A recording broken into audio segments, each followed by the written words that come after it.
Well, Harry, lovely to see you making your debut in the Paralympics in Tokyo. Huge congratulations to you. Has it sunk in yet? That's what I want to know. Subject Um, to the announcement. I mean, yes and no. It's been a bit of a. I think when I found out, I sort of was a bit like, oh, okay, cool. And then when it got announced, it sort of like sunk in a bit then. So I found out like 2 days before the announcement. Okay, was that Um, the biggest secret you ever had to keep? yeah, I mean, it wasn't too long, and with COVID and everything, you don't really see people to keep secrets anyway. So it wasn't True. really. And I didn't really tell anyone the day I was finding out anyway. So people were asking me when you find out, and I just be like, I don't really know. I don't know. We'll find out. I'll find out when I find out. So it was quite easy to keep it because I'd been telling people for months. I didn't know when I'd find out, but obviously I I like did. the cash. I like that, the cash approach. Have you had your gear yet? That's what I Yeah, want to know. yeah. I bet you were excited, weren't you? Yeah, that was, I mean, and they didn't tell us when it was coming. So I got home from training one day and there was just, these boxes of kit here and yeah, some colourful numbers, shall we say, on the old opening and closing ceremony gear. But Oh, really? Okay. yeah, Guess you yeah. can't tell us about that. We'll have to watch, won't we? I mean, we won't be there, but yeah, I'm sure that some people will be kitted out to this. So yeah. So, how has training gone so far? It's been a really challenging 18 months or so, lack of competition. We'll talk about Poland in a minute, but generally, how are you feeling now that we're getting to that point where Tokyo's on the horizon? You're kind of doing the kind of final stages of training. How are you feeling in yourself? I honestly feel really good. And I know that's probably what everyone says when the lead up to a games, but like I genuinely am in a really good place right now and everything's sort of going well. I feel like I hit a sort of block, I'd say, or a brick wall, sort of like January, February time where I was a bit like, what am I doing? But I think sort of starting competing again, like April, May time really helped. And it was what I sort of needed. So it sort of put me back into gear a bit. And yeah, I think I've really got myself in a good place. I've got about 5 more weeks, 5.5 weeks till the race day. So I've still got time, but I feel like if I was to go tomorrow, I'd be in a good position to do what I wanted to do. But I've still got 5 weeks to improve as well. So I'm It, confident.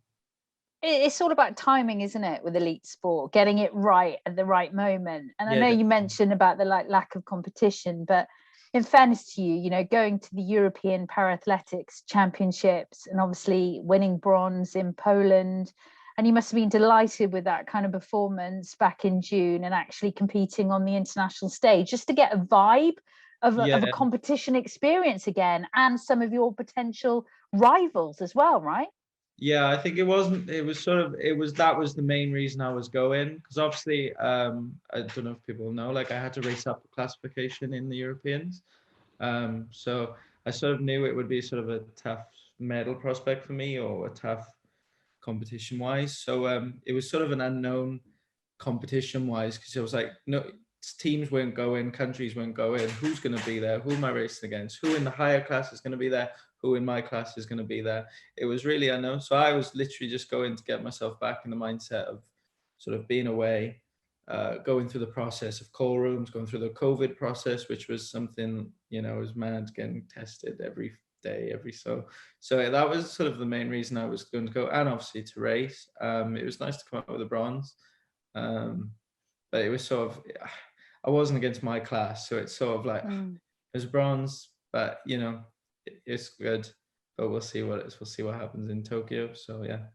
Watch this space. I find your journey fascinating, because I know that you kind of went to one of our in sport series events, which just talk us through a bit of that, because it gave you an opportunity, didn't it, to try out different sports. And really, first and foremost, it was about wheelchair basketball, wasn't it, before you made the move, the transition to wheelchair racing? I'll see. That's wrong, Sam. If you want to go way, Oh, if you can want I to go sack way, the researcher? if you want to go way, way back, wheelchair racing was my first sport, and it's the Was first. it? Yeah, it's the first sport I got in. So that's sort of Wow. like how everyone knew me before. And then I had some sort of medical issues, and obviously with the way wheelchair racing is and the way you sat in a chair, I sort of just couldn't get myself comfortable in a race chair. So then I got a bit fat, and I was like, I need to find another sport. So then I went to the InSport series, but I've always gone to I still love the InSport series. Brilliant, isn't it? Yeah, I'm always like, need any helpers, sign me up. Again, I remember back in the day, I used to give out those dodgy yellow t-shirts. I've still got them. Can I just say, we're recording this so that I am going to make you volunteer for the next one. I think when we get out of COVID. For the last few, I've been away. Yeah. Well, you're an international athlete now, you see. I should be back. I don't know when's the next one, Sam? Well, we'll have to wait and see. I'll let you know. Don't you worry about that. You come and help. I'll fly back from Tokyo. If it's when I'm away, I'll come back. It's fine. Just call me out. Forget about the games. Yeah, I'm going to dish out the t-shirt. We'll watch my race on the telly there. We'll be like, yeah. So then I sort of, when I was younger though, I did every sport. I did swimming, boccia. I'm probably missing something. I did everything. And then I sort of found wheelchair basketball and played wheelchair basketball for about 4 or 5 years and had a really good time. Was pretty successful. Was way more successful than I expected to be in wheelchair basketball. I literally started wheelchair basketball to have fun. Like that's one of the one sports that I've just gone in to mess about, and it sort of went a bit further than I was expecting. And then and then at an InSport series, I think the 2015 or the 2016 InSport series, they sort of was like, yeah, we should get you back in a race chair. And, you know, here I am today. I think one of the mission statements of DSW is kind of inspire, influence. But I think for any youngsters watching this, you know, looking at your journey, those InSport events really do give you the opportunity, don't they, to try anything you want and to show that you can compete and take part in any sport you want. Yeah, and I think they're great because it's more about, you know, let's just have fun and see what, like, that's what I mean with basketball. I just started having fun with it, and then it just took a life of its own. And it's the same with racing now. I just have the best time doing it, and I'm lucky that like it's my job at the minute, and I wouldn't be possible without that InSport series. And it just gives, you know, the amount of, I couldn't even name half the sports they have at the InSport series, Sam. I think it's just, I could give it a go. Could you? I'm not going to do it now, but I could give it a go. I can picture them all because I sort of know where they're all set out. I sort of know which like bit is, but I think, so I think it's an awesome event, and hopefully it'll be back on this year. Fingers crossed. I don't know. Just, you know more than me. Yeah. Let's hope so. Just talking about mentors. I mean, obviously Nathan Stevens is your coach, and I know that you have an exceptional bond. I mean, what has he done for your career and indeed your progression? I get emotional. I think, I think especially these last 18 months, he's been there for me a lot. I don't know really where I'd be without Nath. I probably wouldn't be pushing without Nath. He's done a lot for me. I can't thank him enough, really. He's just amazing. He's been through everything he has, hasn't he? He's been through highs, lows in his sport, and he's been to two summer Paralympics, a winter Paralympics. He's had, you know, being a world champion, and then what happened to him at London. He's gone through everything. I think there's no like better person to be around or to talk to or to have different experiences than him and everything that he's been through, really. So yeah. And you're kind of, shall I call it, training posse? I've got to mention obviously Harrison Walsh, because I know you guys have great banter, and obviously he's making his debut as well in Tokyo. But I have spoken to him previously, and he says, I have to mention, I hope I'm not putting myself in this because this is risky here, but he said when you speak to Harry, you have to mention the Doughboys. So can you explain yourself? I don't really, it's sort of a self-proclaimed nickname that we gave ourselves. So who's in the group? You, Harrison? So it's me, Harrison, Nathan, and Zach Tandy, one of the DSW athletes. Okay. And I don't really know how it started. I think we were talking about me at World Championships or something, and I was like, yeah, I was a bit doughy that day. What's that mean?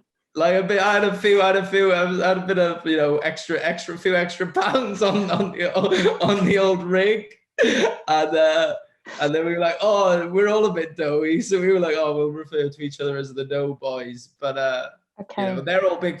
They're having a go. Zach gave me some stick the other day because I've sort of, you know, Tokyo's type, so I'm a bit lean right now. So apparently I can't be a member of the Doughboys anymore. But I don't think that's gonna. I found a member, so I should be able to look how I want. You have to be like a thin crust member. No, we started to try and give ourselves, you know, different dough nicknames, but they sort of haven't taken a life of their own, them ones. But yeah, Harrison was trying to adopt the name Stuffed Crust. So if you want to ask him about that, and he refers to me as Neath Beef. So yeah, Neath Beef. Yeah. I'm glad you've clarified that for me because it's really on my mind. That's what everyone wants to know. Definitely. The nonsense we chat during training. Clearly. You can't have a go at me for taking this interview off kilter. This was on you. I know. I knew this interview was going to be like this, Harry. It's well, you know, I've been this one's on you, Sam. I know. Anyway, in all seriousness, back to Tokyo. Just a couple of weeks to go. No doubt, final preparations. We've talked about timings. You obviously feel in a fantastic position now to go out there and make yourself proud, your family proud, and make us proud. And I can see how unbelievably focused you are at the moment. Yeah, I think that's sort of what. It's such a weird thing to say. I think it's sort of what it's. Going to Paralympic Games is what I've wanted my whole life. And it's really odd to say that. Like, I've said that to one of my mates the other day, and he was like, yeah, I know, it's mad. Like, it's just, so yeah, I think it's all like, even when I've had interviews with you in the past and you've sort of had the achievements I've achieved in racing so far, and you've sort of got, how brilliant. And I was like, yeah, but it's about Tokyo. Like, so you'd be like, when I came back from Worlds and you were like bronze at Worlds, I was like, yeah, it's good, but it's Tokyo's. I mean, it wasn't next year, but it was meant to be. I was like, yeah, Tokyo's next year, and I've got to do it at Tokyo. So yeah, I think I'm in a good place. I'm not nervous right now. I just see how things go. I'm in a good place, and I'm excited more than anything. I'm excited to get out there and just, you know, enjoy it. Keep that excitement going. We're so proud of you and so excited to see what you can do in Tokyo. And I know how much this means to you. So go and fly the Welsh flag for us. And we'll keep watching, and we'll keep on cheering you on back in Wales. So thank you for the chat, and indeed for clarifying the Doughboys. Harry. That's what the people want to know. Thank you for everything. Cheers.